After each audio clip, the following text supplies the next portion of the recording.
Sige po, so magandang araw po sa bawat isa. So may ask sa bawat isa na tumayo po. Ayan. Can I have your attention please po as we read God's Word? Sa 1 Timothy chapter 5 verses 17 to 25. 1 Timothy chapter 5 verses 17 to 25. Basahin po natin. Sabay-sabay po tayo. Verse 17. Let the elders who rule well be considered worthy of double honor, especially those who labor in preaching and teaching. For the scripture says, you shall not muzzle an ox when it treads out the grain, and the laborer deserves his wages. Verse 19. Do not admit a charge against an elder except on the evidence of 2 or 3 witnesses.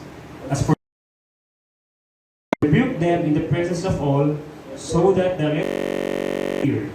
In the presence of God and of Christ Jesus and of the elect angels, I charge you to keep these rules without prejudging, doing nothing from partiality. Verse 22.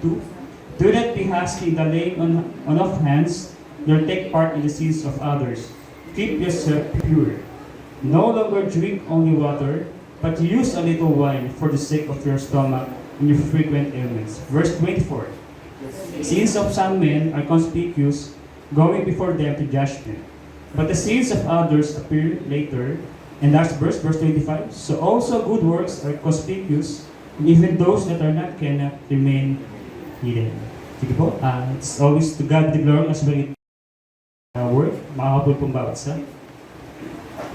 So, good morning, good day sa bawat isa. Are we blessed? Na-wish to ba yan? Are we good? Okay, so kamusta po ang bawat isa? Kamusta ang ating daily life? Kamusta po? Pwede po kumusta yung mga katabi nyo? Hello, hi. How are you? How are you today? You can give an awesome appearance on nila. Smile. Okay, so we have some further announcements po. So, makita natin.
So, thank you po.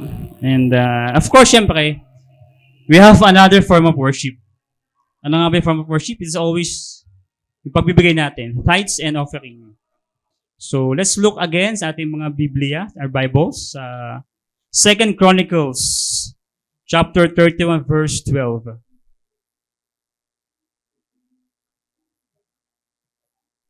Second Chronicles, chapter 31, verse 12. So, basahin ko po. And they faithfully brought in the contributions, the tithes, and the dedicated things. The chief officer in charge of them was Conaniah, the Levite, with Shimei, his brother, as second. So, if we will see these chronicles, makikita natin, we have, nakita yung si King Jeconiah. So, sino kaya siya? Makikita natin how he rules that time. How he managed ang accountability niya as a king. That's why he is declaring they must be faithful sa pagbibigay. Contributions, tithe, di ba? And yung dedicated things. Ano, nakita natin dito, kung babasahin nyo siya, makikita nyo kung paano siya mamuno. Sabi nga dito, si Zekanaya, sabi, siya ay Hezekiah was a man who practiced what he preached. Another thing, he is a model of faithfulness. That is why nandun eagerness niya na ang bawat sa maging faithful sa pagbibigay. So, ganun siyang mamuno. Ganun ka-challenging mamuno si Hezekiah. Sorry. Hezekiah, ayan. So, ang pagbibigay po, it is natural from our heart because of the grace given by the Lord. Like Hezekiah, he rules the authority, how he managed yung mga tao niya. Like Jesus, what he have done sa buhay natin, that's why tayo po ay nagbibigay, di ba? Generously out of our love. Not napipilitan. Remember that. Napakahalagang, as we have our money, we must set aside yung dapat at nakakapat para sa Lord. Tithes, yan po ay kung ano po yung para sa Lord. We have an offering out of our abundance, out of our love. Dapat pinagkakaloob natin. Sabi nga, yung kusa mong binibigay, mahal mo siya as we give. So,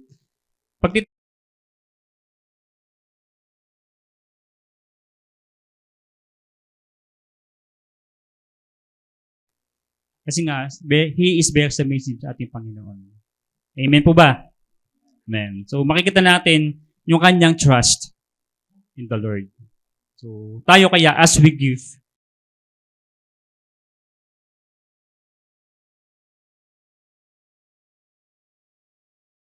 sa cross.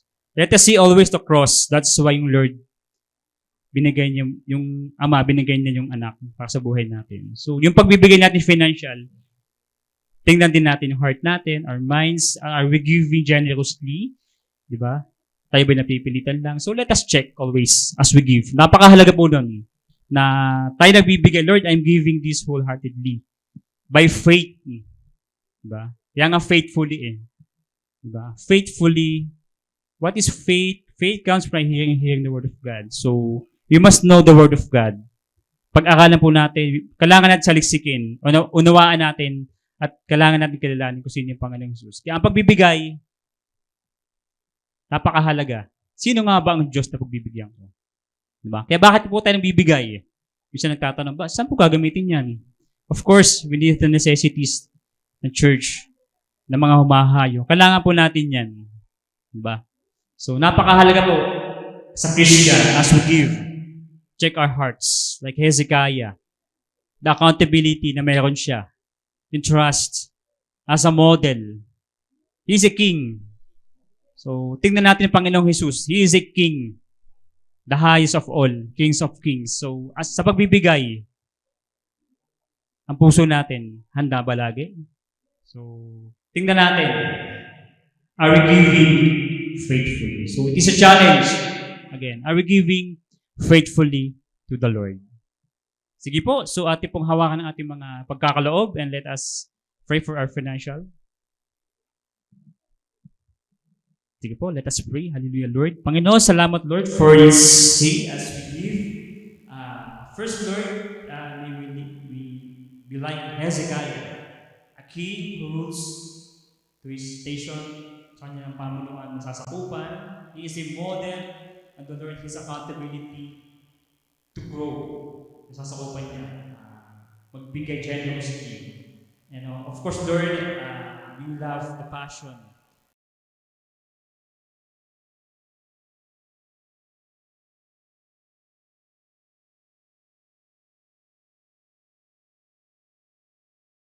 Model our life. What you have given us, Panginoon. Ginawa mo sa amin, Lord, yung buhay mo. Ginawa po, Lord, ganun din po ang bigay namin. Yung buhay namin, like our financial, ibigay namin nandun yung pagmamahal. The compassion, the heart.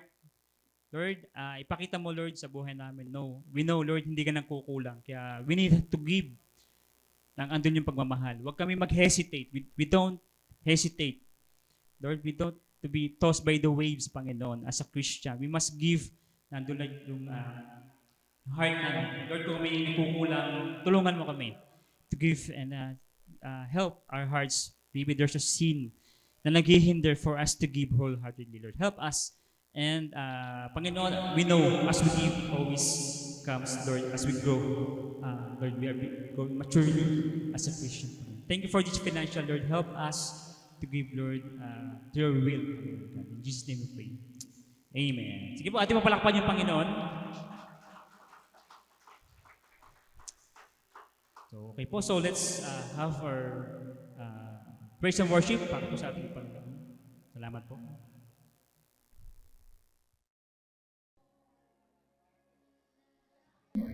Batiin po natin yung mga katabi natin. A blessed Sunday.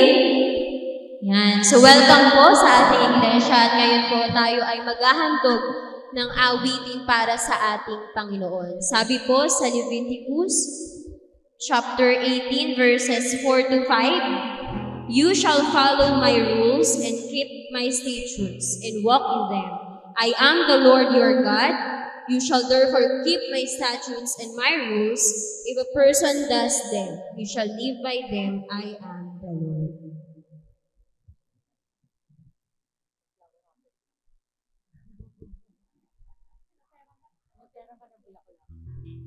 Yan. So I invite everyone to please stand. At tayo po'y mag-alay ng awitin sa Lord. Tunay na sa araw-araw ng ating buhay, wala tayong ibang naisin kundi sumunod sa Kanya, lumakad sa Kanyang katwiran, at mamuhay ng ayon sa Kanyang kalooban. Kaya po, let us declare every day. Let's sing this song. Palakpak po tayo sa Lord. Every day.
proclaim ang greatness and grace ng ating Panginoon. Sige po, let us continue to worship our Lord.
Magpatulong kami sa iyo at sa gabay ng iyong Espiritu upang kami ay sumunod at lumakad ayon sa iyong katwiran, ayon sa iyong kalooban.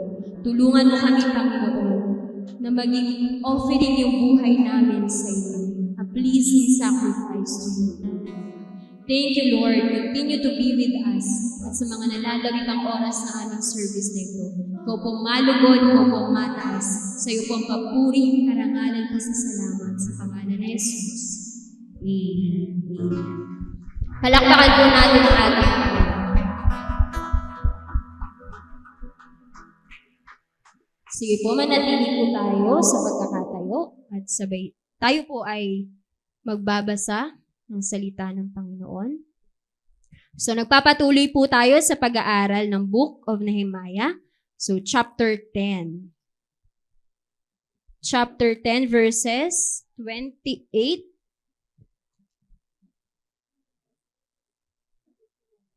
to 39. So, Nehemiah 10, 28 to 39. So, salitan po tayo, dalawahan. Ako po muna din, kayo. At sa huli po ay sabay-sabay tayo.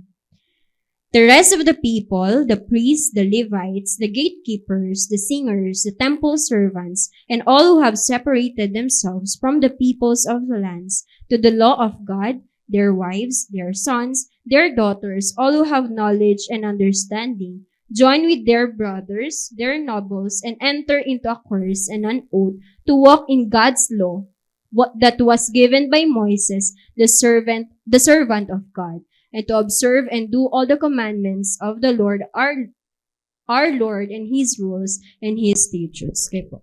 We will not give our daughters to the peoples of the land, or take their daughters for our sons. And if the peoples of the land bring in goods or any grain on the Sabbath day to sell, we will not buy from them on the Sabbath or on a holiday. And we will forego the crops of the 7th year and the exaction of every debt. We also take on ourselves the obligation to give yearly a third part of a shekel for the service of the house of our God, for the showbread, the regular grain offering, the regular burnt offering, the Sabbaths, the new moons, the appointed feast, the holy things, and the sin offerings, to make atonement for Israel and for all the work of the house of our God. We, the priests, the Levites, and the people, have likewise cast lots for the wood offering, to bring it to the house of our God, according to our fathers' houses, at times appointed, year by year, to burn on the altar of the Lord our God, as it is written in the law. We obligate ourselves to bring the first fruits of our ground, and the first fruits of all fruit of every tree, year by year, to the house of the Lord. Also, to bring to the house of our God, to the priests who minister in the house of our God, the firstborn of our sons and of our cattle, as it is written in the law, and the firstborn of our herds and of our flocks, and to bring the first of our dough and our contributions, the fruit of every tree, the wine and the oil, to the priests, to the chambers of the house of our God, and to bring to the Levites the tithes from our ground, for it is the Levites who collect the tithes in all our towns where we labor. Sabay-sabay po tayo. And the priest, the son of Aaron, shall be with the Levites when the Levites receive the tithes, and the Levites shall bring up the tithe of the tithes to the house of our God, to the chambers of the storehouse. For the people of Israel and the sons of Levi shall bring the contribution of grain, wine, and oil to the chambers, where the vessels of the sanctuary are, as well as the priests who minister, and the gatekeepers and the singers. We will not neglect the house of our God. Blessed be the reading of God's Word. So, ihanda po natin ang puso sa pakikinig ng salita ng Diyos. Okay, magandang umaga po sa bawat isa. So, umaga pong ito ay magpapatuloy po tayo sa ating pag-aaral sa aklat ng Nehemiah. Okay, tayo po ay nasa Nehemiah chapter 10 at ang pag-aaral po natin ay yung buong kabanata, no? Simula verse 1 to verse 39. At dito po, titingnan po natin yung renewal of the covenant ng mga Israelites. No? Kaya po ang title ko dito ay Covenant Renewal. So sa unang bahagi, makikita po natin dito yung mga pangalan, no? Kung makikita niyo po yung listahan hanggang verse 1 hanggang verse 28. Let us learn who the people are. So una, makikita natin dito ang unang pumilma is none other than the governor. And then yung sumunod sa kanya, eto na yung mga police. So sabi sa verse 1, on the seals are the names of Nehemiah, the governor, the son of Hakaliah. No? So malinaw dito na ang unang nagbigay ng kanyang pangako ng pagsunod sa Panginoon ay yung pinakamataas na pinuno. At yun po'y walang iba kundi si Nehemiah. So sa Nehemiah chapter 9 verse 38, sabing ganon, kita natin, no, dito nagtapos yung talata sa nakaraang kabanata. Because of all this, we make a firm covenant in writing. So isinulat nila yung kanilang pagpe-pledge ng kanilang pangako. Sino ito? On the sealed document are the names of our princes, our Levites, and our priests. So makikita natin dito na bukod kay Nehemiah na governor, siya yung kinikilala na prince, no? Yung kumbaga siya yung pinakamataas na prince sa bayan ng Israel at that time. So siya ang nanguna sa pagpirma. At dito po sa kabanatang ito, sa chapter 10, makikita natin sa sumunod na mga pananalita, sabing ganon. So ang sumunod kay Nehemiah ay Sedekiah. And then sa verse 2, si Seraiah, Azariah, Jeremiah, Pashur, Amariah, Malhijah, Hatush, Shebaniah, and andito si Maluk. So dun sa mga unang mga pangalan, kita natin dito si Sedekiah. Sino ba si Sedekiah? Si Sedekiah po ay siya yung pinakahuling hari na namuno sa Israel bago sila masakop ng Babylonia. Kaya nga sabi sa 2 Kings 25 verse 2, so the city was besieged till the 11th year of King Sedekiah. So yung pangalang Sedekiah doon sa listahan, ito ay representation ng pamunuan ng mga hari. And then makikita rin natin sa Ezra chapter 7 verse 1. Kung mapapansin niyo sa listahan, wala yung pangalan ni Ezra. No? Pero dito po sa chapter 7 verse 1 sa book ni Ezra, makikita natin Ezra the son of Seraiah. So ang ibig sabihin, wala yung pangalan niya dun sa listahan, pero siya ay nasakop na ng lahi ni Seraiah. At meron pang sumunod na lahi, no, son of Azariah, son of Hilkiah. So dito makikita natin na yung binanggit na mga pangalan na sumunod ay representative ng lahi nila. Kumbaga, marahil ito yung apelido. 'Di ba? Sa isang bahay, kung ang pangalan mo ay yung first name mo, yung given name, and then family name. No? So pag sinabing family name, kung meron kang mga kapatid, dala-dala nila yung inyong family name. So dito, yung mga pangalang nabanggit, most probably, hindi sila nag-iisang tao, kundi ito ay mga family name. And then, sabi pa sa verse 5, ilang pang mga family name, no? Harim, Meremoth, Obadiah, Daniel, Gineton, Baruch, Meshulam, Abijah, Mijamin, Maaziah, Bilgai, Shemaiah. No? At etong mga pangalan na to ay sabing ganon, these are the priest. No? Sila yung mga priest na nagre-represent sa kanilang lahi. So ano ba ang role ng priest sa buhay ng mga Israelita? Sa Malakay chapter 2 verse 7 to 8, ito po yung nabanggit. For the lips of a priest should guard knowledge. So kung merong mga taong nakakaalam at nakakakilala sa totoong Diyos, ito'y walang iba kundi mga priests. So, at ang priest, required sila na matuto o magkaroon ng kaalaman. At yung kaalaman, dapat bantayan nila. No? Sapagkat mayroong maling mga katuruan. Lalo na nung panahon nila, maraming mga Diyos-Diyosan at maraming mga paraan ng pagsamba na hindi galing sa tunay na Diyos. Kaya itong priest, they should guard knowledge. No? Yung tamang knowledge. Sabi nga pong ganun sa aklat ng Hosea, my people are being destroyed for lack of knowledge. So kaya ang priest, ang number one responsibility niya, bantayan yung tamang kaalaman sa Diyos. At sabing ganon, and people should seek instruction from His mouth. So yung mga tao, kung naghahanap ka o gusto mong matuto patungkol sa totoong Diyos, dapat lumapit sila dun sa priest. No? Ganoon.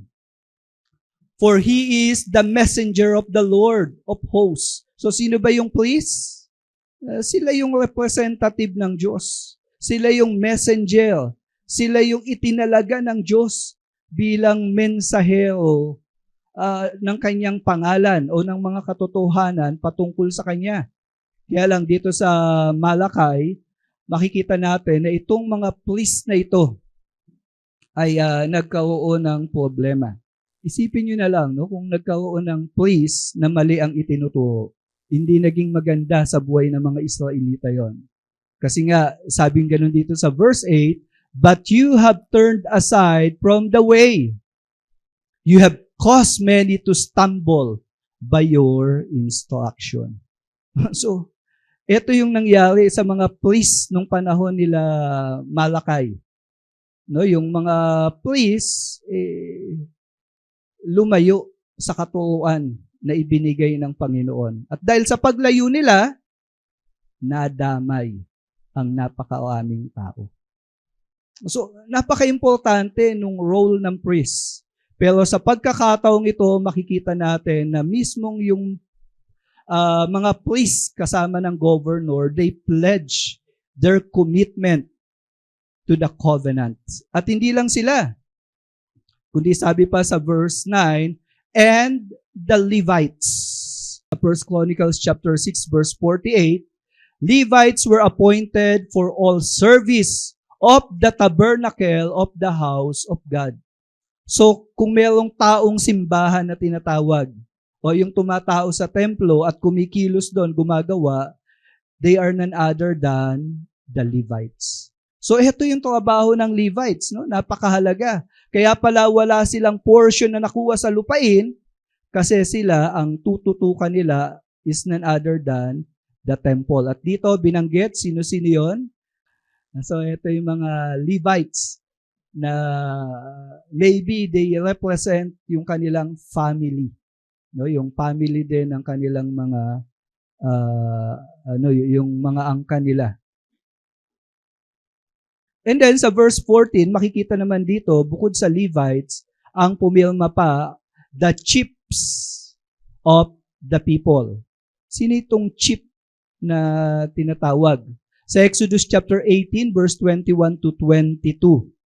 Nung panahon na naglalakbay si Moises papunta sa promised land, may nakapansin ng pamamaraan ng pamumuno ni Moises na hindi tama yung kanyang sistema. Kaya binigyan ng advice si Moses. Ito yung naging advice. Look for able men for all the people. Men who fear God, who are trustworthy, and hate a bribe. So, dito makikita natin na mayroong qualification na dapat gawin si Moises o dapat niyang pagbataya ng pagpili ng kanyang makakasama sa pamunuan. Sabing ganon, and place such men over the people as chiefs of thousands, of hundreds, of fifties, and of tens. No, so ganoon nagkaroon ng division of labor. At ito ay pinakita kay Moises. Kasi nga naman, ang Israelita na pinapayuhan ni Moises at this time, nasa around 1 million. No, sabi nga nung iba, 3 million. Can you imagine kung nag-iisa ka na advisor nila? Mapapagod ka talaga. At nakita nga nung kanyang biyanan na si Jethro, etong si Moses, pagod na pagod sa maghapon kasi lahat ng mga kaso sa lupain inilalapit sa kanya. Kaya anong advice? Pumili ka ng mga chief. At yung chief, no, merong mamamahala sa thousands, may mamamahala sa hundreds, and then may mamamahala sa mga 50s. And sa 50s, may mamamahala sa tig sa 10. No, ganoon. Kumbaga, sa sistema ng ating government, barangay, mayor, governor. No, di po ba? Ganyan ang sistema. Sa bawat barangay, may mayor. Sa bawat mayor, may governor. Di po ba? At sa gantong paraan, napapamunuan ang pamahalaan. Tayo nga, no, sa lugar natin, ang pinakamalapit na pamunuan ng gobyerno ay yung barangay. So dito sa kanila, sa grupo ng 10, dahil 10 pamilya, may isang chief na itinatalaga.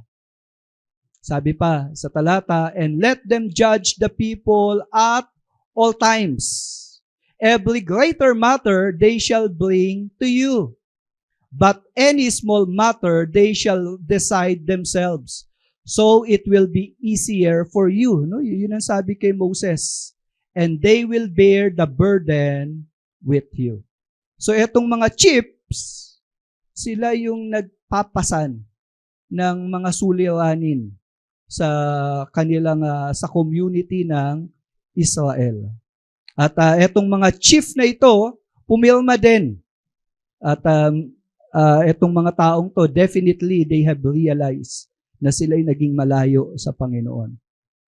So ito yung kanilang mga pangalan. And then sa verse 28, makikita natin the rest of the people. Ibig sabihin, nung binanggit yung the rest of the people, hindi lahat ng pangalan ng mga Israelita na itala. No? Kumbaga, hinati lang.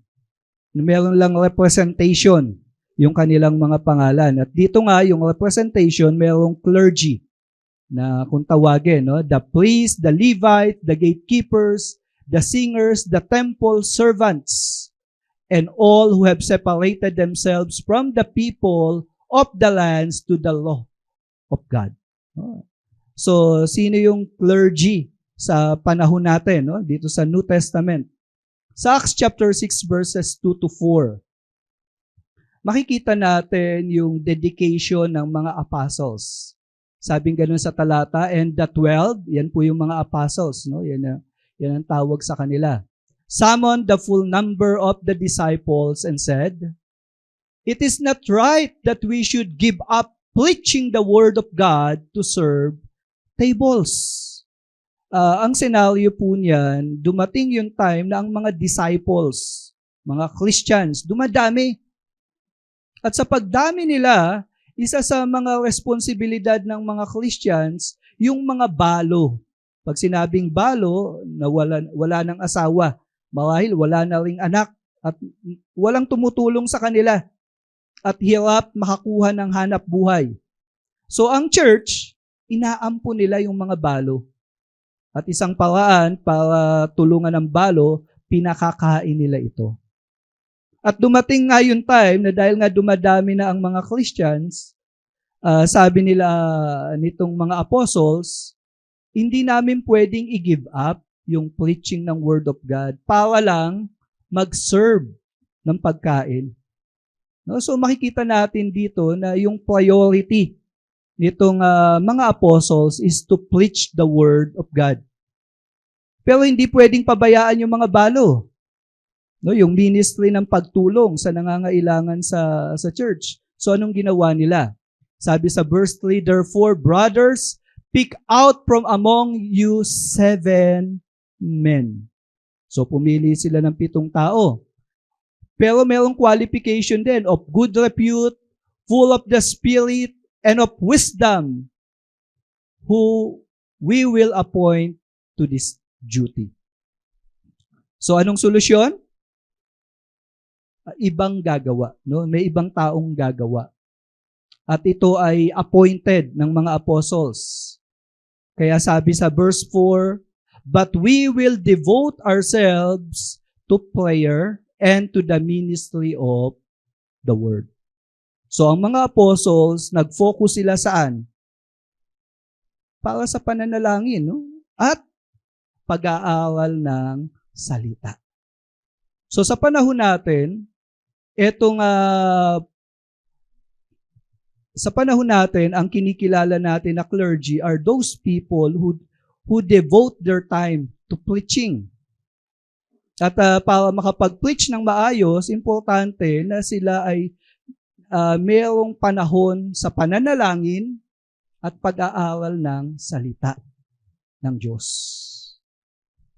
At para magawa yung mga bagay na yon, nang hindi napapabayaan yung ibang ministries, mayroong ibang gagawa nung ibang mga technical parts na dapat gawin. So dito sa church, no, ako yung napagkatiwalaan ni Lord upang mangaral, na most of my time devoted sa pananalangin at pag-aaral ng salita ng Diyos. Pero sa mga technical works, mayroong mga manggagawa na naa-appoint upang gumawa ng mga bagay na yon. So sa Old Testament, meron silang mga clergy. Pero bukod dun sa clergy, mayroong mga laymen din. At dito nabanggit, sino yung mga layman? Their wives, their sons, their daughters, all who have knowledge and understanding. At kasama dyan yung mga nobles na mababanggit din mamaya. So lahat ng mayroon ng lahat ng mayroong kakayanang umunawa, bahagi na sila nitong covenant na ito. Parang pagboto yan eh. No? Di po ba sa pagboto, ilang taon?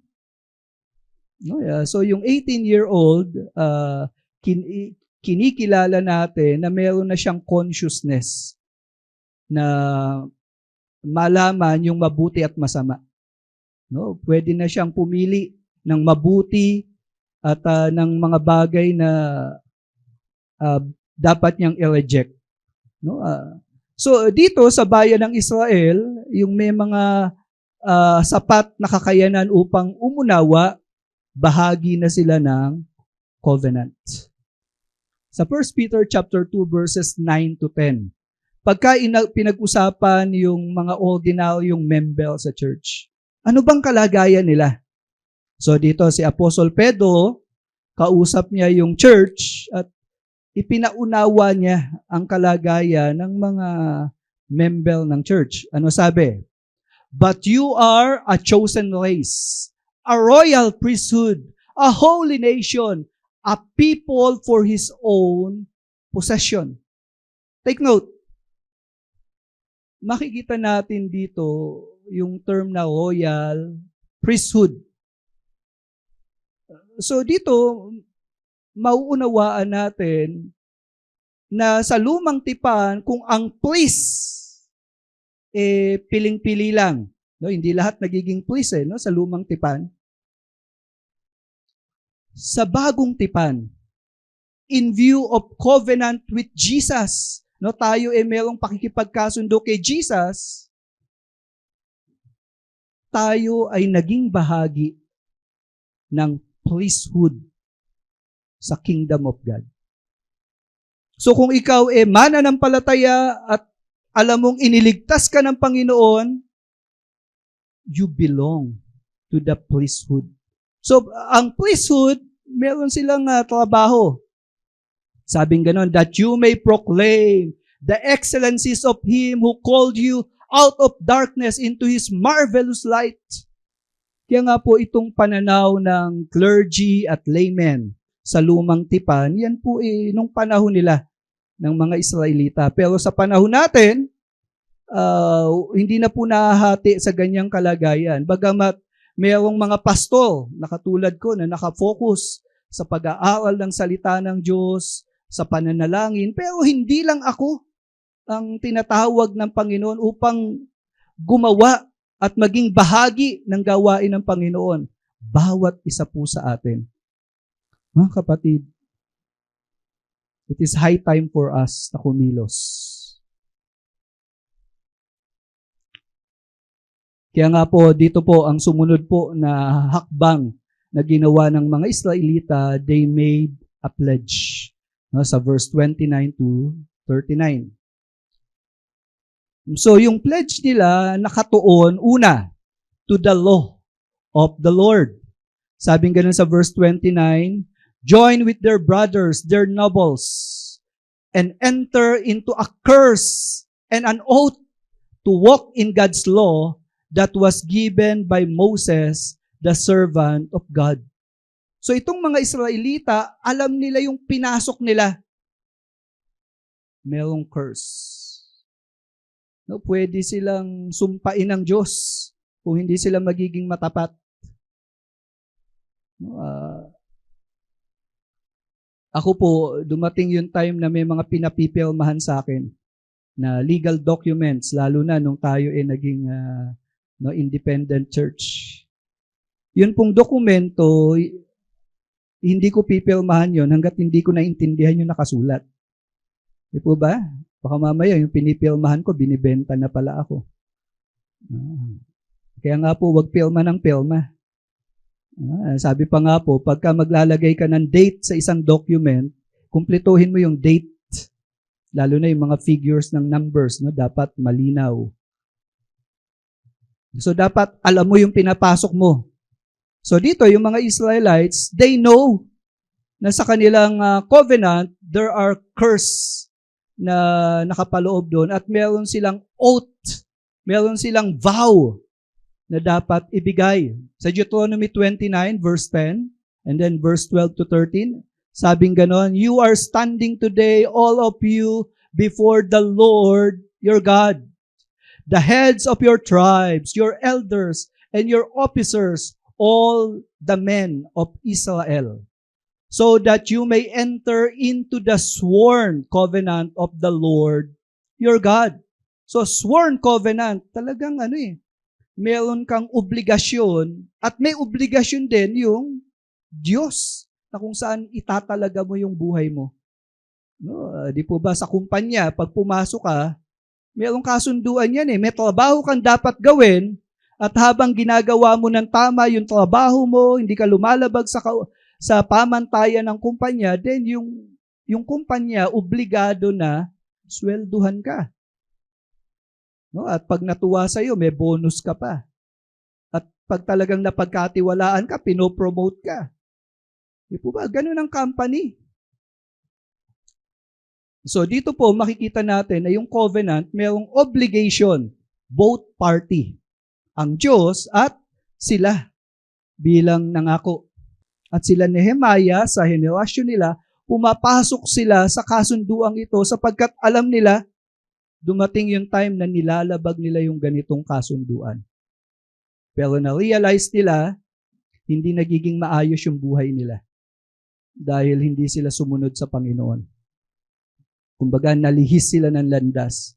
Napunta sila sa kapahamakan. Kaya sabi nila, oops, mali itong kalsadang nilalakawan natin, balik na tayo sa tamang landas. So, ganun ang nangyayari. At sabi pang ganun, and to observe and do all the commandments of the Lord, our Lord, and His rules and His statutes. So, detalyado yung ipinaalam ng Diyos na paraan para mabuhay sila. No, naging malinaw, ipinaunawa ng Panginoon saan magiging mabuti ang buhay nila. Sa Matthew chapter 18 verse 19 to 20, sa senaryo ng church, tandaan po natin. Ito yung church. Again, I say to you, if two of you agree on earth about anything they ask, it will be done for them by my Father in heaven. For where two or three are gathered in my name, there am I among them. Sa church, pagka mayroong pinagkasunduan ang kabuuan ng church, dapat po nating isagawa yun. Dapat po tayong sumunod. Sapagkat yung kasunduan na yun ay kasunduan na pinagtibay sa pangalan ng Panginoon. Halimbawa, prayer meeting. O pag hindi ka umaattend sa prayer meeting, napagkasunduan yan eh. May epekto yan sa'yo. Sunday worship, napagkasunduan din yan. Pinagtibay ng church yan. So pag hindi ka umattend dyan, may epekto din yan sa'yo. At kung susunod ka naman dun sa mga napagkasunduan, asahan mo, sasamahan ka ng Panginoon. Amen? Mararanasan mo siya. So, ganun po ka-powerful yung mga kasunduan. At lalo na yung kasunduan na ang pangalan ng Panginoon ang ating direkta na nais bigyan ng tugon. Yung kalooban niya ang nais nating gawin. So the law of the Lord. Kaya nga po dito, matibay na isa sa mga inayos nila yung kanilang marriage. Ano sabi nila? We will not give our daughters to the peoples of the land or take their daughters for our sons. So dito, naging usapin na yung mga anak nila, hindi nila ipapakasal sa mga foreigner. No, at talagang yung lahi lang nila ang pakakasalan at magpapadami. Sa bagong tipan, ganito rin ang bilin. No? 2 Corinthians 6:14, do not be unequally yoked with unbelievers, for what partnership has righteousness with lawlessness? Or what fellowship has light with darkness? No? Kaya nga kung mag-aasawa ka, at yung liwanag mo sasakupin ng kadiliman. Yung matuwid mong pamumuhay sasakupin ng gawaing paglabag sa utos ng Diyos. Ang paalala, hanggat hindi mo pa asawa, huwag kang pumasok yan. Dahil hindi yan makakatulong sa'yo. Hindi ka magiging masaya, hindi ka magiging maayos. No? You cannot be a Christian nang hindi ka sumusunod sa pamantayan ni Lord. And you cannot be a Christian na maayos ang buhay kung hindi natin susundin yung pamantayan ng Panginoon. Tandaan nyo, ang gusto lang ni Lord, maging maayos tayo. Amen? Wala namang intensyong masama si Lord eh. But the moment na lumabag ka, hindi ka pinapausahan ng Diyos. Kundi yung pangyayari na yan, but hindi maganda yung nangyayari kasi nga, nilakaran mo yung mali. Okay? Malinaw po ba yun? Kaya wag mo sisisihin si Lord, Lord, bakit ganitong buhay ko? Teka lang, hindi ka nga nag-church eh. Hindi ka nagbabasa ng Bible, kaya ganyan ka. Wala kang matinong mga desisyon. Kaya wag mo sisihin si Lord. Kagagawan mo yan. Hello? Kumain na po ba kayo ng hilaw na mangga? Sinawsaw nyo sa ice cream? No, naranasan ko yan. No, ilang araw na nag-LBM ako. Dapat ko bang sabihin, Lord, bakit mo pinahinto? Hindi ko dapat sisihin si Lord. Kinain ko eh. Nag-trip ako eh. Hello? Di po ba? So kung may nangyayaring hindi maganda sa buhay natin, mag-evaluate ka, baka meron kang paglabag sa hayag na utos ng Diyos. Huwag mong sisisihin ang Panginoon. So do not be unequally yoked. But yung pag-aasawa ko hindi masaya, sino ba yung napangasawa mo? Lumalago ba sa faith? Akala mo yung pag-aasawa ang sagot sa kalungkutan. Pag unbeliever yan, I'm telling you, if you are a Christian at nilabag mo yung utos ng Diyos, may babala na eh. Then Sabbath in business, and if the people of the land bring in goods or any grain on the Sabbath day to sell, we will not buy from them on the Sabbath or on a holiday, on a holy day. Kita niyo yung business nila. Pag Sabbath, may nagtitinda na dumating, hindi sila bibili. Kaya lugi ang nagnenegosyo sa Israel. Sa bayan nila at that time. Kasi walang bibili sa iyo eh. At yun ang naging pangako nila sa Panginoon. Sa Isaiah 58 verse 13 to 14, sabi, the Lord says, if you treat the Sabbath as sacred and do not pursue your own interest on that day, if you value my holy day and honor it by not traveling, working, or talking idly on that day, then, ito yung pangako, you will find the joy that comes from serving me. I will make you honored all over the world. You will enjoy the land I gave to your ancestors, Jacob. I, the Lord, have spoken. Grabe, mayroon pang imprimature. I, the Lord. So, ang Sabbath, pag inobserve nila, makakabuti sa buhay nila eh. Pero isa to sa nilabag ng mga Israelites, di po ba? Kaya nga naghihirap sila. Pero at this time, sabi nila, tutup din na po namin yan. At sa Sabbath, hindi lang yung Sabbath week, sabing ganon, and we will forgo the crops of the 7th year. Isa pang form ng Sabbath, yung 7th year. Dahil marami po sa kanila, agriculture ang kanilang hanap buhay. On the 7th year, ang panuntunan nila, yung lupang sinasaka nila, hindi nila tatamnan.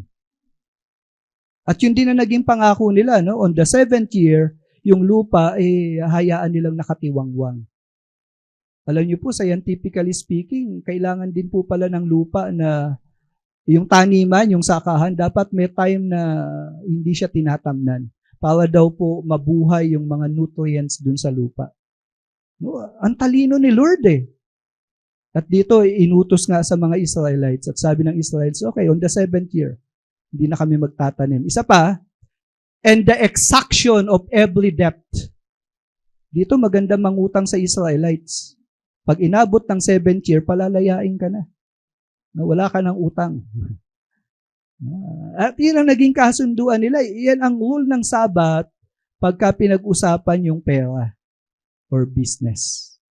At dyan sila pinagpapala ng Panginoon. So yun yung sa law of the Lord. Ngayon sa house of God, ano yung kasunduan? Dito naman, tingnan natin yung temple. Una, sa templo, hindi pwedeng maalis yung pera.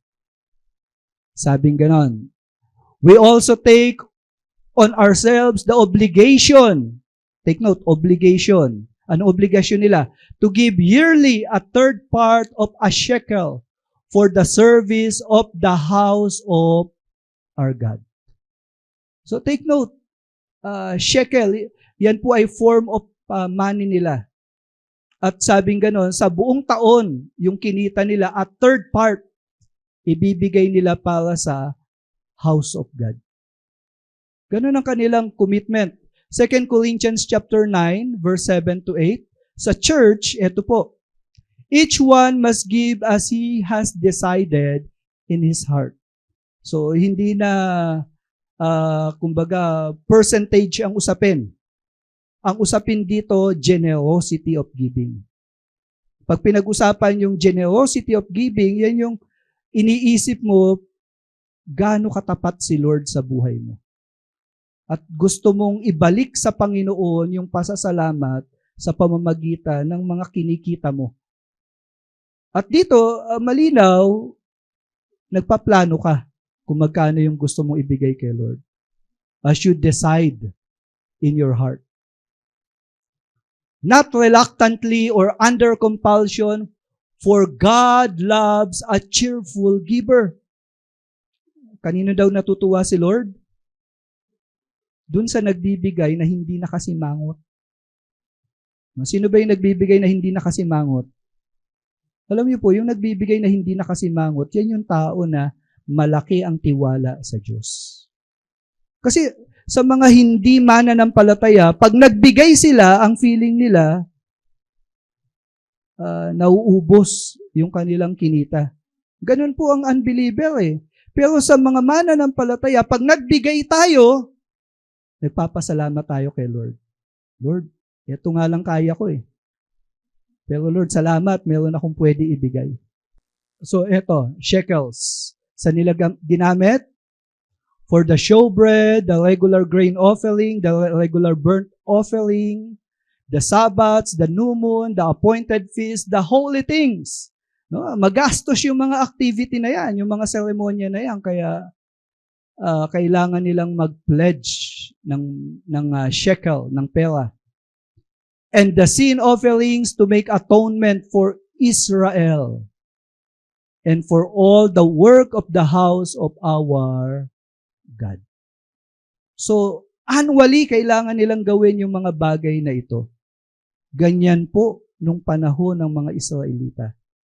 So, ang pangatlong punto na ginagawa pa o pledge ng mga Israelites nung panahon na to, we, the priests, the Levites, and the people have likewise cast lots for the wood offering to bring it into the house of our God. So, pati panggatong, isa pa sa trabaho nila yon. Kailangan nilang isupply. Bakit?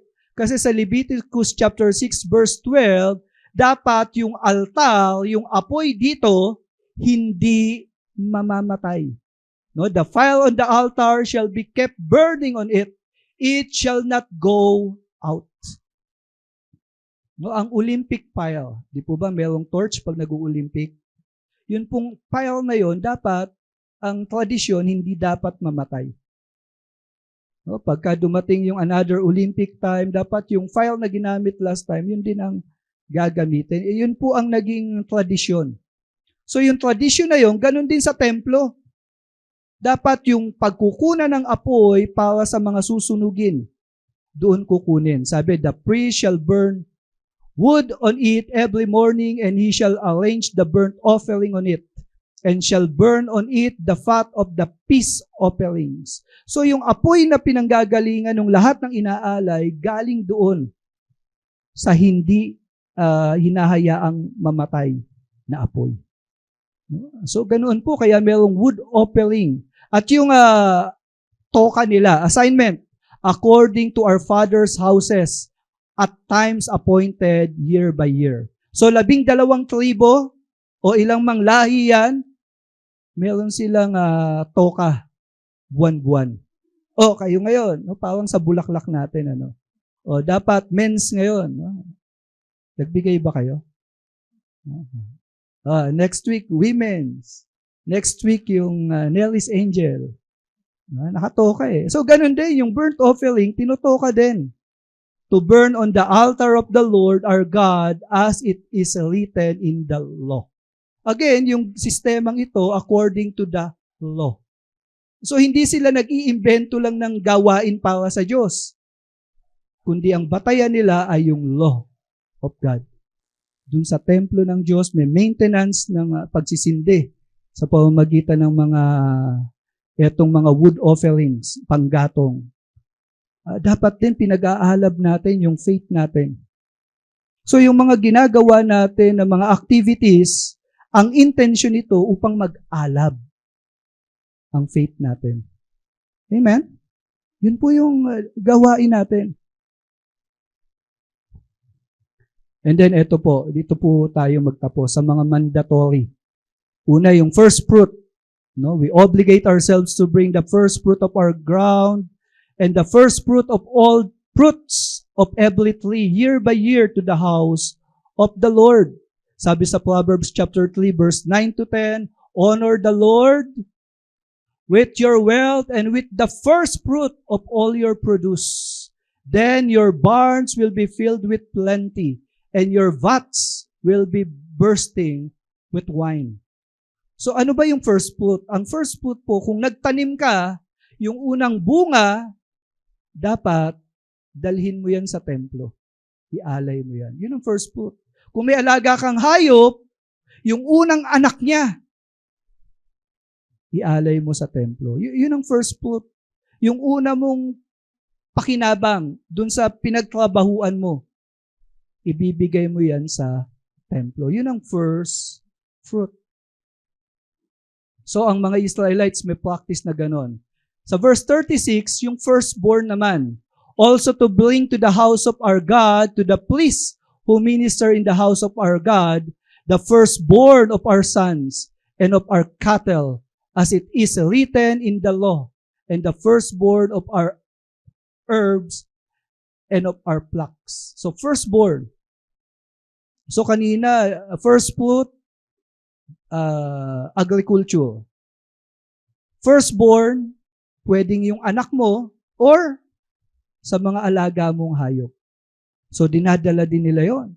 Sa Numbers chapter 8 verse 17 to 18, yung ganitong practice po kasi ay paalala sa mga Israelites. Sabi, for all the firstborn among the people of Israel are mine, both of man and of beast. On the day that I struck down all the firstborn in the land of Egypt, I consecrated them for myself. Di po ba ganun ang, ito yung huling salot na binigay ni Lord sa Egypt? Pinatay lahat ng firstborn ng mga Egyptian. Pero yung firstborn ng Israelites, hindi namatay, di po ba? Bakit? Kasi yung mga Israelites, tinuruan ni Lord anong gagawin nila. Naglagay sila ng dugo dun sa hamba ng kanilang pintuan. So yung mga firstborn ng Israelites, naligtas, hindi namatay. At dito sinasabi ng Panginoon, yung firstborn nyo ay paalaala na iniligtas ko ang mga panganay niyong anak. And I have taken the Levites instead of all the firstborn among the people of Israel. Actually, yung mga firstborn, ito dapat yung gagamitin o sila yung tao sa tabernacle. Pero ang ginawa ni Lord, sabi niya, imbis na yung panganay niyo yung tao sa tabernacle o sa simbahan, yung mga Levites na lang. So ang naging kapalit ng mga panganay na anak na magsaserve sa temple ay yung mga Levites. So yun yung firstborn. Kaya naman yung firstborn na to, inaalay sa Panginoon. No? Take note, Old Testament practice to. No po? And then verse 37, and to bring the first of our dough, and our contribution, the fruit of every tree, the wine, and the oil, to the priests, to the chambers of the house of our God. So dito naman, pag mag-aalay kay Lord, dapat first class. Sa Malachi chapter 1, verses 6 to 8, sabing ganon, a son honors his father and a servant honors his master. So if I am a father, where is my honor? Sabi sa Israelites. If I am a master, where is my respect? You please despise my name. Bakit? Anong ginagawa ng mga police? You offer contaminated food on my altar. So pag nag-aalay sila ng haing pagkain sa altar, yung inaalay nila yung panis. No? Blind animal to sacrifice. A lame or a sick animal. No? Ganyan ang ginagawa nila pagka usaping pang-templo, ang binibigay nila yung mga hindi na nila pakikinabangan. At dahil dito, sabing gano'n, try offering it to your governor. Would he accept it from you? Would he welcome you? Ask the Lord of armies. So ang Lord ang lumaban para sa kanila, and yet, ganito ang mga inaalay nila, mga bulok, tira-tira. Minsan po sa church, dapat mag-isip tayo eh. Ano bang binibigay natin kay Lord? Pag may time ako, a-attend ako. Pag may time ako, maglilingkod ako. Pag may time, teka lang, ano ba yung time mo? Para kanino ba talaga yan? Para kanino ka ba nabubuhay? First, seek ye first the kingdom of God. Isa pa yung tithes. And to bring to the Levites the tithes from our ground, for it is the Levites who collect the tithes in all our towns where we labor. So meron ding collection ng tithes. Sa Numbers chapter 18 verse 21, sino bang nakikinabang sa tithes? Kanino binibigay yan? To the Levites I have given every tithe in Israel for an inheritance. Bakit? In return for their service that they do. So ang Levites, tandaan natin, wala na silang lupain. At hindi rin sila pwede magtrabaho ng ibang trabaho maliban sa gawain sa templo. Paano sila mabubuhay? So, mabubuhay sila sa pamamagitan ng tithes ng mga Israelites. So ngayon po sa church natin, no, supposed to be kung niloob ni Lord, engineering ang aking pagiging engineer ang aking papasukin. Kaya lang tinawag ako ng Lord na mag full-time sa ministry. So para mabuhay ako, kinakailangan ko po yung inyong mga tithes and offering, yun po ay yung ilang porsyento doon ginagamit sa akin. Pero hindi na po 10%. No? Sinusunod po natin yung legal na pamamaraan ngayon na sweldo ng isang regular na empleyado. No? So yun po ang naibibigay sa akin. So ganun po ang mga Levites. No? At ganito po ang kami ni Sister Lori na nagpo-full time sa ating church. No? Pero yung iba po, binigyan kayo ng pagkakataon para magtrabaho sa secular work at doon kayo pwede pagpalain ni Lord. Kaya po yung pagpapakasipag nyo, pagiging maayos nyo, yung labor nyo dyan po kayo ibibless ni Lord. Pero yung mga naglilingkod sa church, huwag nyo pong kakalimutan. Yun po, ganun po yung Levites. So the priest, the son of Aaron, shall be with the Levites when the Levites receive the tithes. Again, merong accountability, no? Merong priest na nag-a-account dun sa binibigay sa Levites. Pero ito, yung Levites, and the Levites shall bring up the tithe of the tithes to the house of our God, to the chambers of the storehouse. Take note, yung Levites hindi exempted sa tithes. Yung ibinigay sa kanya, ita-tithes niya pa rin. Yun ang tawag sa tithes of tithes. So kami po, yung tinatanggap namin dito, may kaltithes na tawag. So may porsyento doon na sa church ibinibigay. At ganyan po ang sistema natin. Napagkasunduan po natin yan. Pero sa lumang tipan, obligasyon ang mga gawain na to. Pero tandaan po natin, yung tithes, hindi po yan parang mandate na ibinibigay ng simbahan, kundi yan po ay isang personal na pagpapahayag ng pagkilala sa Diyos. Dito po sa Genesis 28, verse 20 to 22, then Jacob made a vow, personal vow to, saying, if God will be with me and will keep me in this way that I go, and will give me bread to eat and clothing to wear. Take note, sabi niya gano'n, pag naranasan ko na ako buhayin ng Diyos. No? Ano sabi niya? So that I came again to my father's house in peace, then the Lord shall be my God. Tingnan niyo po sa 22. And of all that you give me, I will give a full tenth to you. So, bago pa dumating yung kautusan ni Moises, meron ng tithes. Meron pong mga turo ngayon na sabing gano'n, hindi na daw po mag-tithes. Huwag na mag-tithes. Hindi naman daw biblical. Hindi po tama yon yung sistema na yon. Kasi ang pagta-tithes po ay ito'y kapahayagan ng isang tao na naniniwala siya na kaya siya nabubuhay dahil sa Diyos. No, isang expression ng pagpapasalamat yung ginawa ni Jacob dito. At paano niya in-express yung pasasalamat niya at yung faith niya kay Lord? The tenth nung kanyang kinita, ibinibigay niya sa Panginoon. Amen? So, ang tithing po is an expression of love to God, of generosity para sa Panginoon. Mahal mo ba si Lord? Naniniwala ka ba na kaya ka nabubuhay dahil sa Kanya? Gayahin natin si Jacob. Binigay niya yung tenth. Ang tithes, ibig sabihin yung 10% of what you have. Tithes. And then lastly, ito yung contribution nila. For the people of Israel and the sons of Levi shall bring the contribution of grain, wine, oil to the chambers where the vessel of sanctuary are. Hindi ko naiisa-isahin kung anong gamit niya. No?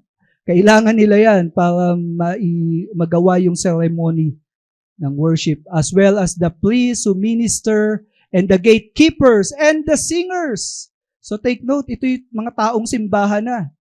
Pero meron pa rin silang pledge para sa mga ceremony dun sa temple. No, hindi ito, kasi minsan may kaisipan na hindi, ginawa ko naman to para sa church, so hindi na ako magbibigay. Alam niyo, hindi ganun ang kaisipan sa lumang tipan. Maski sila'y gatekeepers, priests, nagmi-minister, mga singers, meron silang pledge. Meron silang contribution. Bakit? Kasi sabi, we will not neglect the house of our God. Sa Haggai chapter 1 verse 9 to 10, alam niyo nagalit si Lord sa mga Israelites. Sabing gano'n, you hope for large harvest, but they turned out to be small. And when you brought the harvest home, I blew it away. So yung ani nila, parang nawawala lang. No? Naranasan mo na po ba yan? Yung sinusweldo mo, parang dumadaan lang sa kamay mo. Ganon yung ibig sabihin ng pananalita na to. No? Sabi nung Chinese, wala kita. Puro gastos. So, ganon yung sitwasyon. Why did I do that? No? Si Lord pala gumagawa nun.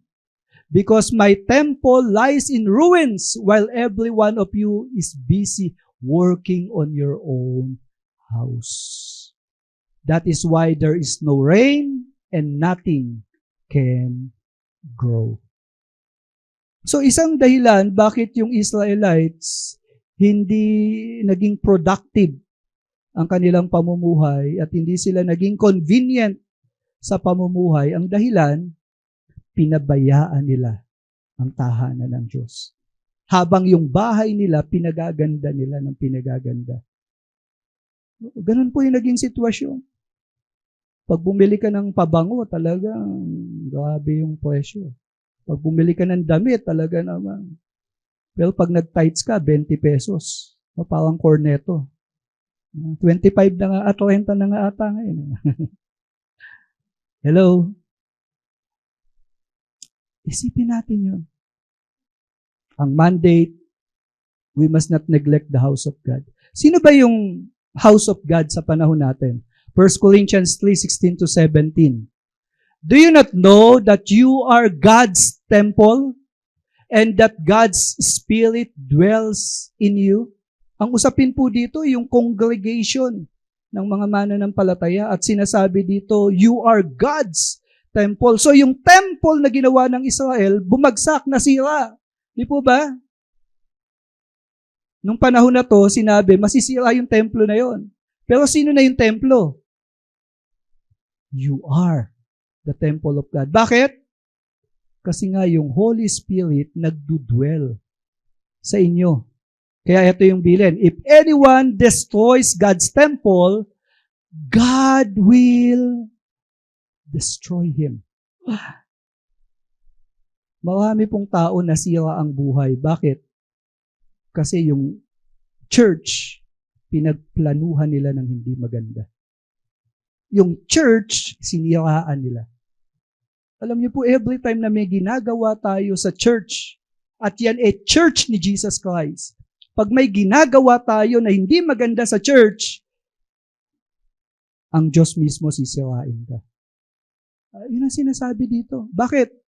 For God's temple is holy, and you are that temple. Sa isang banda, ganito po natin tingnan. Kung yung ginagawa mo dito sa church, yung makakatulong, makakabuti. Yung ginagawa mo, hindi lang mga tao na apektuhan, kundi ang Panginoon mismo. Hindi natin pwedeng sabihin mahal natin si Lord, tapos pababayaan natin yung church. Hindi natin pwedeng sabihin naglilingkod ka kay Lord, pero wala ka namang contribution sa church. Amen? Malinaw po ba yun? So sa summary, Kita natin dito, people in sealed covenant. Dito, yung princes, they implement God's law. Yung priests, they instruct God's law. Yung Levites, meron silang involvement in God's house. Di po ba? Yan yung mga nag-sign in sa covenant. Pangalawa, yung pledges in sworn covenant. Obedience to the law. No, yung sworn covenant. And then obligation for the house of God, mandated. Kaya nga po, as an application sa people in covenant, make a commitment to obey God's word and to be useful in God's work. Ito po yung suggestion ko. Magpagamit tayo. Sa boss mo, nagpapagamit ka kasi may sweldo ka. Sa church, ayaw mo. Binigyan ka nga ng eternal life. Sino mas malaking sweldo? Yung boss mo o si Lord? Hello? Iniingatan ka pa niya, pinoprotekta. Tapos sabi mo, wala akong time. Sino ba nag-extend ang time mo? Nung nagkasakit ka, gumaling ka. Nung malakas ka na, ayaw mo na. Kaya nga po, as an application, be useful in God's work. Pledge in covenant, look at the needs of the church and be a part of the solution. Dinescribe ang church ni Jesus imperfect. Magiging perfect lang ang church pagka dumating na siya. Kaya nga patuloy nating inaayos, patuloy tayo nagpapaayos. Maging bahagi tayo ng kaayusan ng church. Sa lumang tipan, meron silang covenant renewal. Tayo po, baka meron tayong mga hindi nagagawa.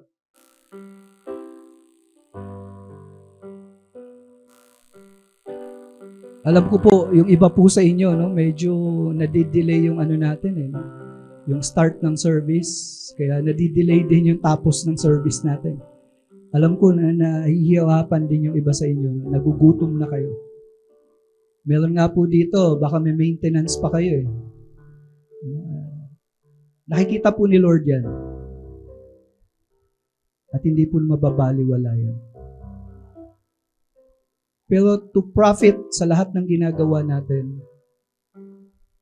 hayaan po natin na yung puso't isip natin, ilagay natin sa mga oras na to. Sa pagkakataon po ngayon, bago tayo maghiwa-hiwalay, ipapahayag po natin yung ating covenant relationship kay Lord sa pamamagitan ng pag-alaala sa huling hapunan.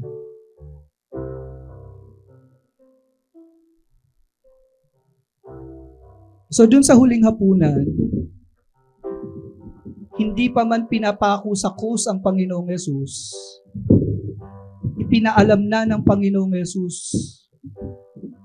na naisakatuparan niya na yung lumang tipan, yung lumang kasunduan na-accomplish ni Jesus perfectly. Kaya po, nung time na to ng Lord's Supper, dinideclare ni Jesus, ito yung new covenant sa pamamagitan ng kanyang dugo. At ito pong new covenant na to, ang bawat iniligtas ni Lord, kasama po tayo sa pakikipagkasundo na yun. Tayo po ay nagkaroon ng kapakinabangan sa ginawa ni Jesus. Ngayon po aalalahanin natin yung pagliligtas ng Panginoon sa pamamagitan ng kanyang kamatayan sa krus. Pwede po bang tumayo tayong lahat? Iimbitahan ko po kayong lumapit upang kumuha ng tinapay at ng juice. Pero bago po natin gawin yan, siyasatin po muna natin yung sarili natin. Sige po, pikit lang po kayo, and then tingnan nyo po, may nagagawa ba tayong hindi tama para sa Panginoon? Kailangan ba natin ang renewal ng covenant Thank you, Lord. Sige po, kayo po nakakaalam sa sitwasyon niyo. At kakausapin po kayo ng Panginoon habang umaawit yung mga kapatid natin. He was there.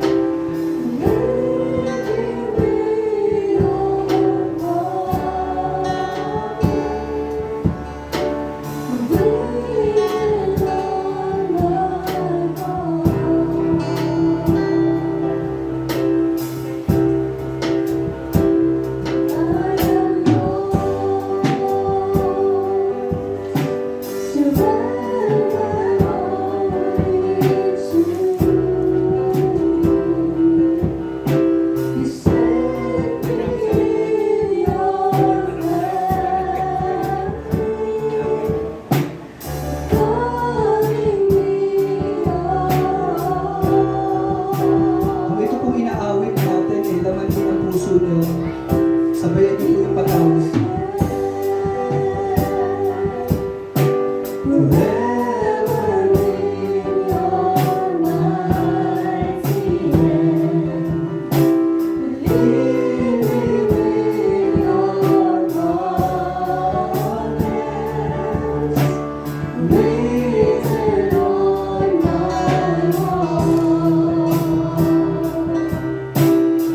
Let us begin. I am yours.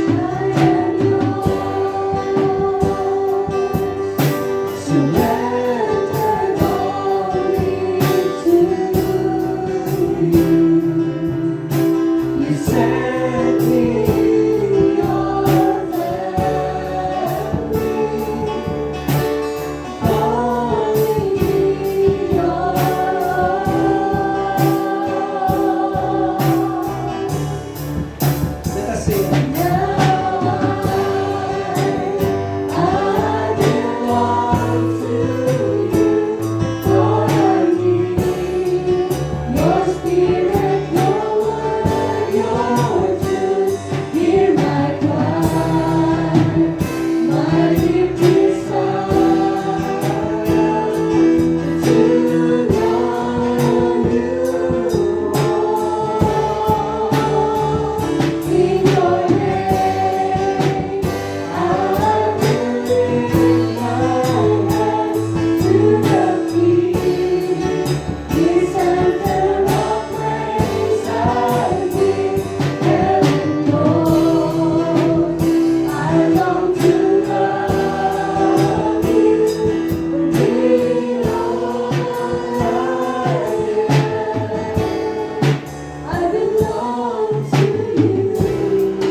Habang tumutugtog po at umaawit ng instrumento, kung nakahanda na po kayo na kumuha ng tinapay at juice, inimita ko po kayo ng lumapit. Sige po. And then, tuloy po tayo sa pag-awit.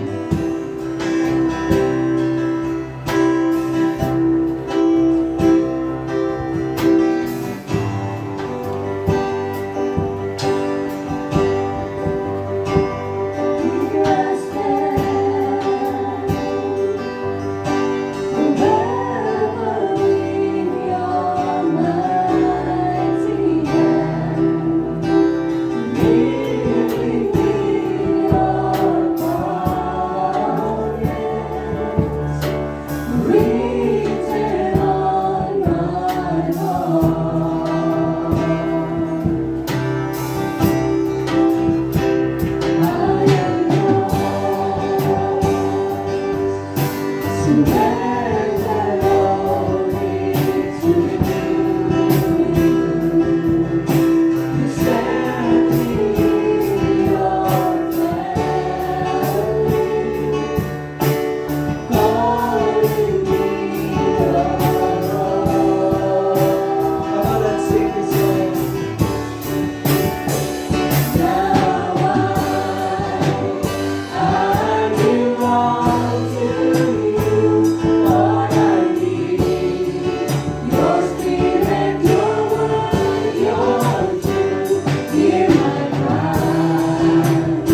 Ayos.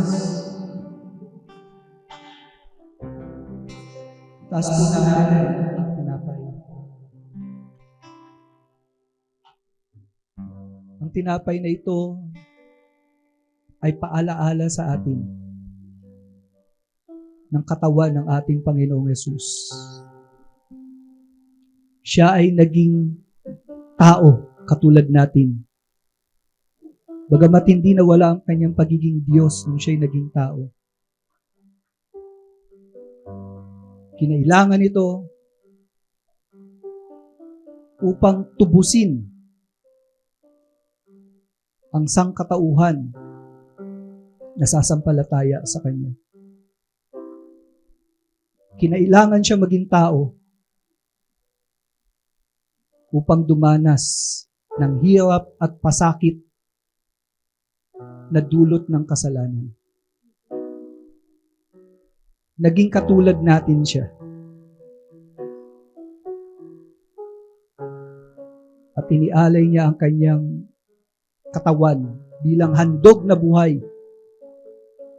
Hindi siya gumamit ng anumang hayop, kundi mismong katawan niya ang inialay niya. Upang ang pagtubos ay maging nararapat, kailangang ialay niya ang kanyang katawan. Siya na namuhay ng perpekto, tumanggap siya ng parusa sa kasalanan na hindi naman para sa kanya. Kainin po natin ang may pasasalamat ang tinapay na ito.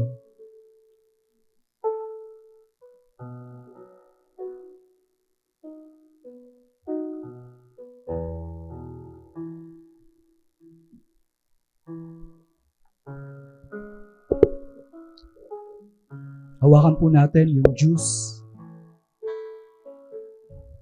Mga kapatid, ang juice na ito ay pagpapaalala sa atin ng pagdanak ng dugo. Sa panuntunan at patakaran ng Diyos, walang kapatawaran ng kasalanan. Walang paglilinis sa kasalanan kung walang pagdanak ng dugo. Kailangang may mamatay upang mabayaran ang kasalanan. Unless there is a shedding of the blood, there will be no remission of sin. At ginawa ito ng Panginoong Jesus. Namatay siya. Sapagkat ang hinihinging kabayaran sa paglabag sa utos ng Diyos, kamatayan. Ngunit sa pagtubos, kailangan ang mamamatay walang kasalanan. At taglay niya ang kabanalan ng Diyos. Walang ibang karapat dapat na mamatay sa krus ng Kalbaryo upang maging manunubos, kundi ang tanging anak ng Diyos, ang Panginoong Jesus, the only begotten Son. Ngayon po, kung tayo ay nagbenepisyo sa kamatayan na yon, tandaan po natin, ang buhay na taglay natin ngayon, hindi na po para sa atin, kundi para na sa Panginoon. At yung buhay na taglay natin, hindi panlupa lang. Buhay na walang hanggan. Mula sa katotohanan na to, inumin po natin ang may pasasalamat ang juice na hawak natin.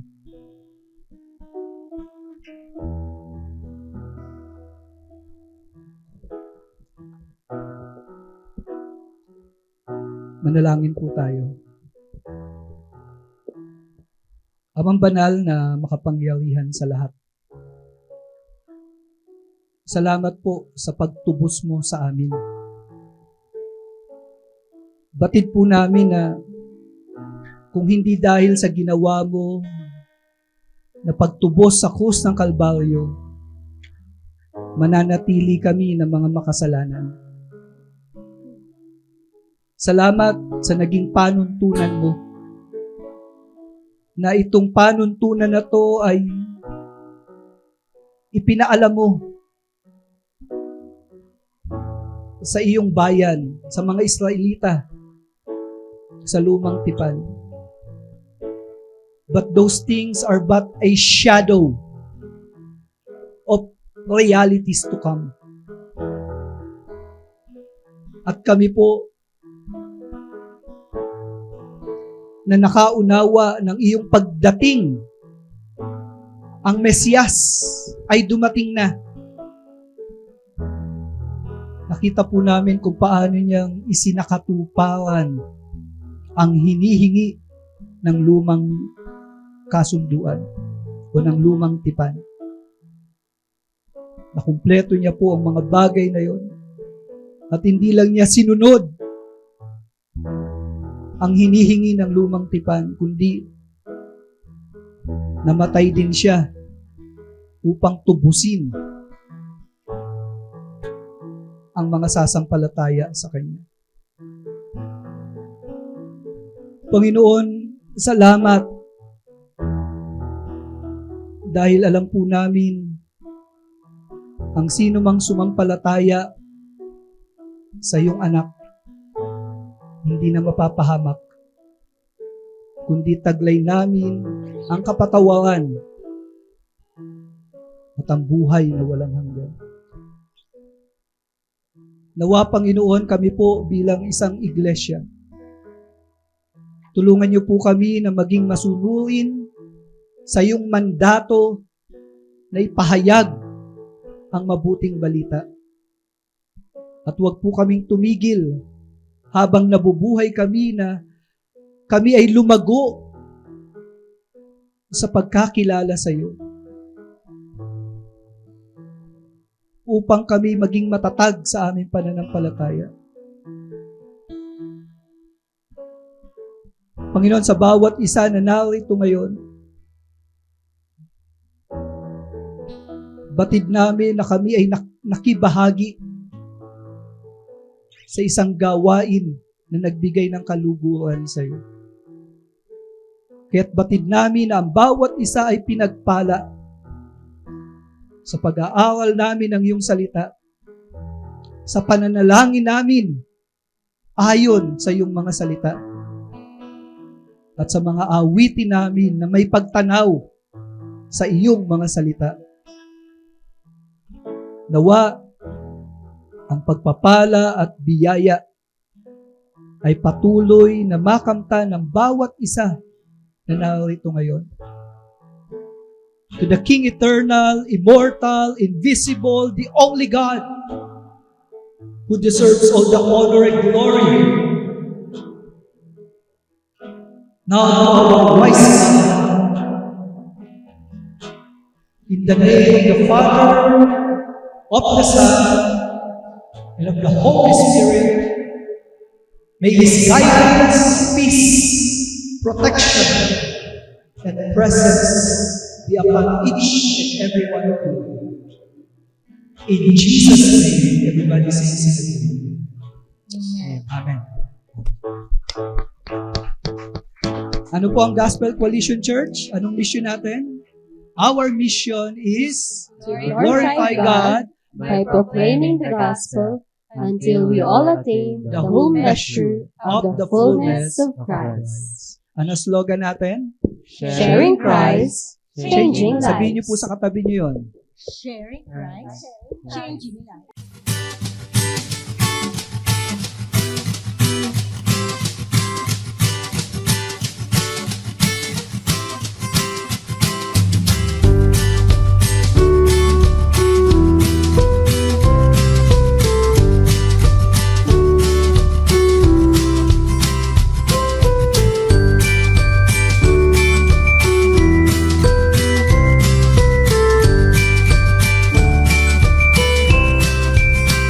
GCC, Gospel Coalition Church. Our mission is to glorify God by proclaiming the gospel until we all attain the whole measure of the fullness of Christ. sharing Christ, changing lives.